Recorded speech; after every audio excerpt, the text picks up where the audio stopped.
If you rent in the UK, you've probably got used to life's little surprises, like rent going up just as your food shop does. From May, new rules for landlords are coming in, and they could change how secure your tenancy feels and how predictable your housing costs really are. It might not sound exciting, but it could affect your everyday life more than you expect. In this video, we'll explain what's changing, what it could mean for tenants, and why the rental market you know today may soon start to feel slightly different. Let's start with one of the biggest changes for tenants: the abolition of Section 21, often called the no-fault eviction. Until now, a landlord could usually ask a tenant to leave with about 2 months' notice, even if rent was paid on time and there were no major issues. For many renters, that created a quiet background stress, a bit like hearing the words "we need to talk," but in property form. From May 2026, this route is set to be removed. Landlords will need a clear legal reason to regain possession, such as serious rent arrears, antisocial behavior, or a genuine plan to sell or move into the property. In practical terms, this could mean more stability for tenants. Renting may start to feel slightly less like living out of a suitcase, and slightly more like having somewhere you can actually buy matching cushions. Another change tenants may notice is how rent increases will work.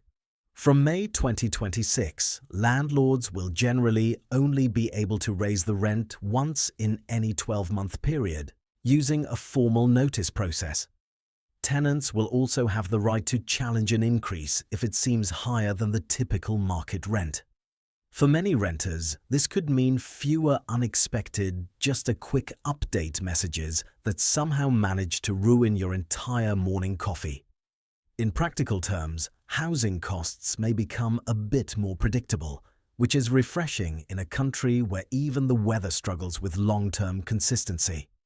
It won't make renting completely stress-free, of course, but it may at least give tenants a slightly fairer chance to plan ahead without feeling like their budget is on a surprise game show.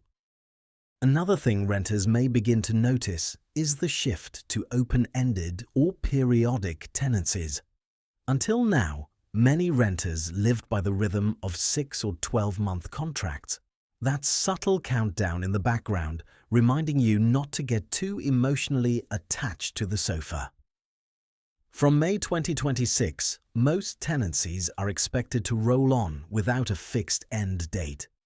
For tenants, this could mean less contract renewal anxiety and fewer evenings spent panic-scrolling property websites, just in case.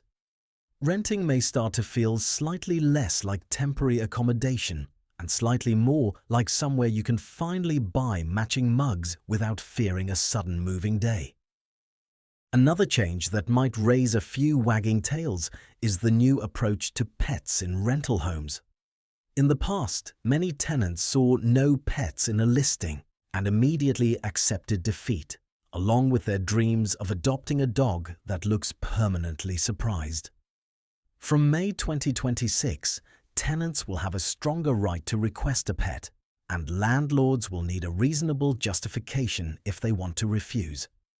In practical terms, this could mean more renters finally being able to live with a furry companion, and more landlords discovering just how persuasive a well-behaved Labrador can be.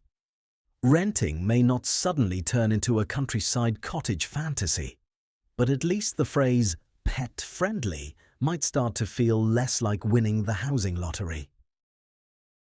Another change tenants might quietly celebrate is the end of rental bidding wars. Until now, finding a place could sometimes feel less like house hunting and more like entering a polite but stressful financial competition, where everyone smiles nicely at the viewing, then goes home to increase their offer in secret. From May 2026, landlords and agents are expected to advertise a set rent and stick to it, rather than inviting higher bids.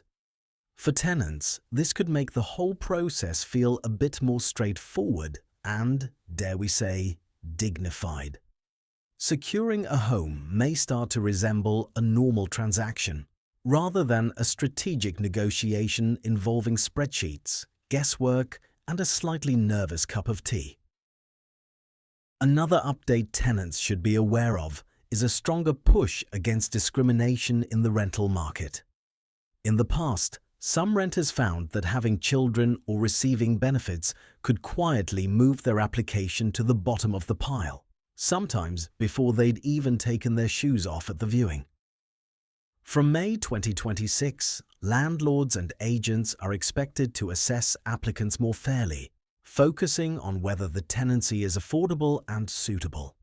For tenants, this could mean a more level playing field when searching for a home.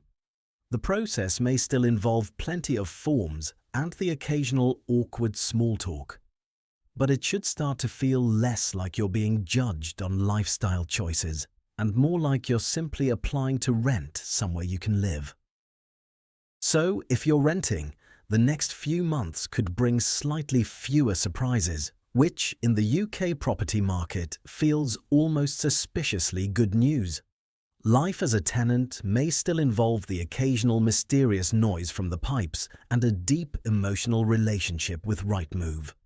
But at least the rules might start to feel a bit fairer. If this helped you make sense of it all, hit subscribe and I'll see you in the next video. Hopefully, before your landlord sends another just a quick update email.